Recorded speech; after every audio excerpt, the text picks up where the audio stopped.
So what do you want? A usual in-depth review? If you are here for that, bye. Because you can find a dozen of these online. Instead, I'll be doing an honest long-term review of this device which I've been using for the last 3 to 4 months. And I bought this device for my personal use, and so it's not a sponsored video. I'm gonna break this video into 5 parts. The reason I choose the device, the expectation I had while purchasing this device. Does this device meet my expectation? The negatives, and my opinion on whether you should get this device for 31,000 or not. So welcome to my channel and a new video. If you're new here, a sub to the channel would be helpful. It means a lot to me. So without any further delays, let's get to the video. So first one, why I chose this device. So it's been almost 4 years since I bought a new device. Very happy with my Vivo Next.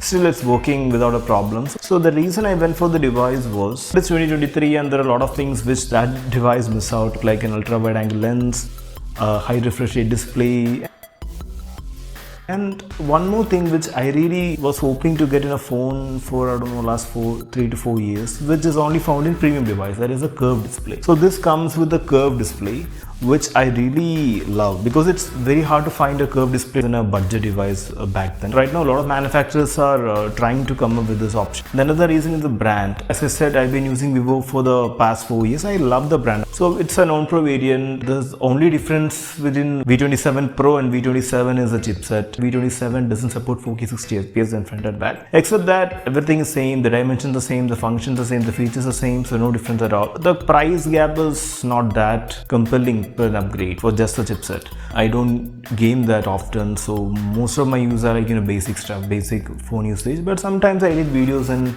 mobile phone, so I'll get to that later. That's a catch in that. So those are the reasons I decided to go for this device. So next is what are my expectations while getting this device. So obviously one is reliability and durability, because Vivo phone lasts for long. So I'm expecting this phone to at least last for 2 to 3 years because it's not a flagship. So I cannot expect the same thing which I got from Vivo Next. So maybe 2 to 3 years would be good for the price I pay. Plus Vivo's are known for the cameras. It's feature packed. It's got very good sensors, got OIS.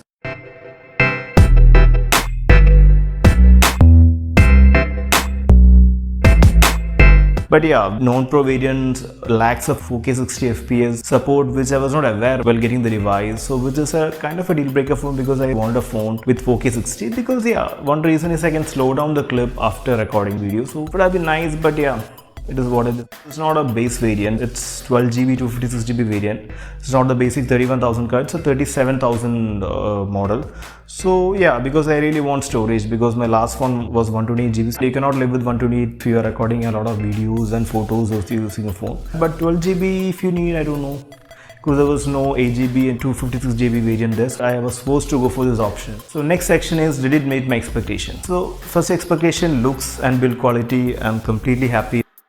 It's very slippery.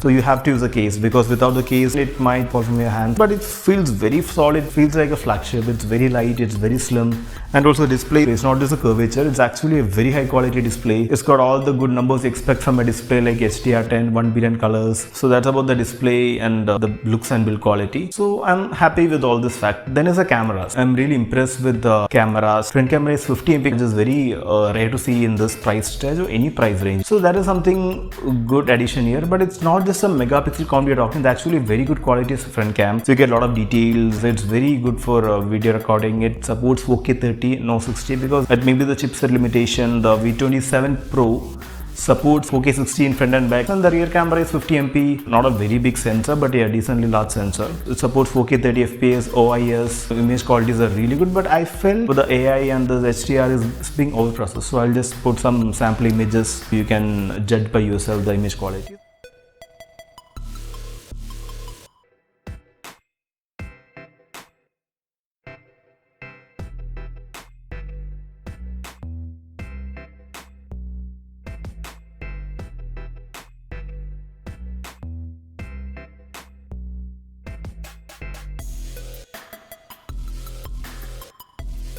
So I'm actually impressed. Even low light performance is really good in videos and photos. Stability is really good. It's got 3 stability mode. One is normal, off, just hardware stabilization is used. Second is normal stabilization. Third one is ultra stabilization. I really felt using the normal stabilization more than the ultra stabilization because I don't know, I feel that is better. And also it comes with a crop, and that is about the video recording. And one more negative I felt about the camera is the ultra wide camera. It's only 8 megapixel, which means it doesn't support 4K. In images it's fine. For taking photos it's completely fine, no problem. But the problem comes when you go for the video recording, because we can easily find the lack of quality in video. Stability is fine, but I see there's a lack of quality when editing the video. And the third one is macro lens. And that's about the expectation versus reality about the cameras. And yeah, if I start telling about the camera features, this video won't be enough. So I'll make a separate video for the full camera features, because it's got a ton of features, and like the super moon mode. So you can just subscribe the channel to get that video notified. So next is the performance. The performance, see, I was not expecting a flagship grade performance. For day-to-day tasks, it's completely fine.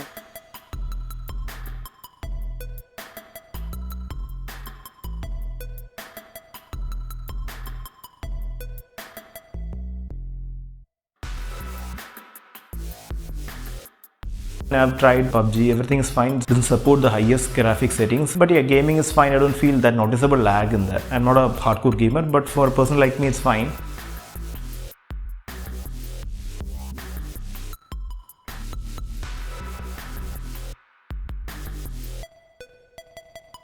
But the issue I faced was while editing video. I tried both with my Vivo X and this one simultaneously, and I've put a video in the channel so you can just check it. So I can find that the Vivo X, which is almost 4 to 5 years old, performing significantly better compared to this while exporting and importing videos. I record most of my short videos and reels in my mobile, and I was hoping to make this my primary device, but that is something dragged me back. So I cannot edit on the go. I had issues while doing playback. After editing, just playing back the videos, I felt some issues. Maybe if you can choose a V27 Pro variant, it would have been better. The benchmark scores are much higher for that. So just keep in mind, if you don't want compromise in performance, you can go for the V27 Pro variant. This is not bad for a normal user. I'm not telling it's a slow phone. It's a completely acceptable phone for day-to-day usage and normal users. Normal app openings is fine. Everything is completely fine. Battery life is fine. Everything is good. But only the issue I felt was with this. When a 2018 flagship from Vivo could do it better, which is an 8nm chipset from Snapdragon 845. So we know that Snapdragons are better when it comes to graphics performance, and MediaTeks are better when it comes to thermal performance. So it doesn't heat up that much. So that's about the performance. And battery life is also good. 4700 mAh battery. So I was getting good battery life even if 120 Hz turned on. So that's a good thing. So next is the negatives. So I said a few of my negatives, but my biggest negative is not any of this. It comes with 67 watt charger in the box. I've used a device with similar charging speed, that is a Xiaomi, I forgot, I lost the phone in a travel. So I think it was performing better actually. I mean, it's taking 1 hour 8 minutes to charge from 0 to 100. I don't know if this is what you can expect from a 67 watt charger with 4700 mAh battery. And I went to the service center, they said nothing, this is actual speed. But other websites are showing a faster time, but I don't know if it's an issue. But if it's not an issue, then it's a very slow charging compared to the voltage or the power they're giving. So that is the biggest negative I had with the device, and I visited the service center several times to sort out the issue. They said it's not an issue, it is the charging speed of the device.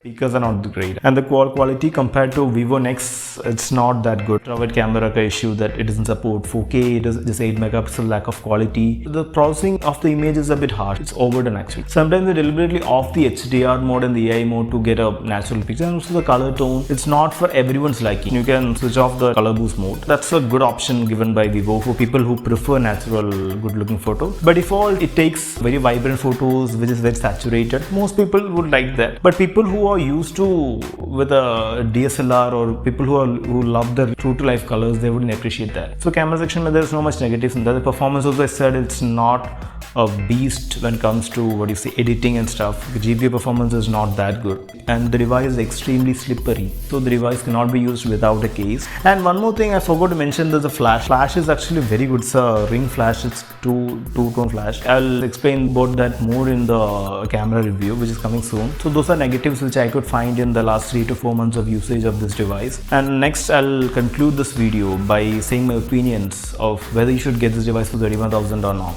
31,000 is the base price for 8GB, 128GB. But I don't think anyone will go for a 128GB option right now. If you want 256GB storage, I mean, a lot of devices even at this price range are starting at 256. That is something you should look out to. So the price might go higher if you want a 256GB variant. I went for a 12GB 256, so which is 37,000. At the time of purchasing this device, it was a good option. But right now, I think you can get a Samsung Galaxy S21 FE for this price. If you compare both of them, there is no question that's a better device. It's got a better chipset, Snapdragon 888, and Samsung cameras. I don't have to tell you how good that is. It's coming with an IP68 rating. It's a proper flagship, so you can go for that. But yeah, you will miss out on features like the curved display and some camera features like the double flash and some modes in this is unique for this device. So you cannot go wrong with either of this. But if you ask me, except this curved display, I would choose Samsung Galaxy S21 FE any day. And that also looks very simple, very plain, but this looks very premium, it's curved, and the front cam is very good. Front cams are really good of this device compared to other, or you can say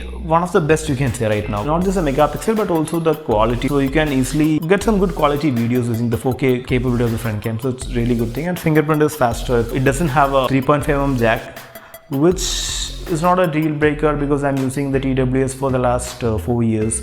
But yeah, I use this mic, which is a 3.5mm mic, so I have to use my Vivo Nex to connect this. I cannot use this device for doing that. That is, nitpicking maybe. It's negative for me at least. So if you ask me, for most of the users, I would suggest Samsung Galaxy S21 FE, except for the curved display and the looks and the front camera. Except that everything is good in the S21. You get an overall good camera experience, a better chipset with a good GPU, a proper IP rating, and after Apple, Samsung has got the best software updates. And also one more trick, it has got a color changing back, which I really love. It changes the color under a direct UV light. It becomes extra dark. So those are my thoughts about Vivo V27, and I hope you get enough information to take a decision to go with this or not go with this. And thanks for watching till the end. If you have any suggestions, you can drop down in the comment section. And if you like the video, do hit like, subscribe to get notified when the new video comes, and the camera video review will be out soon. So until I see you in my next video, bye.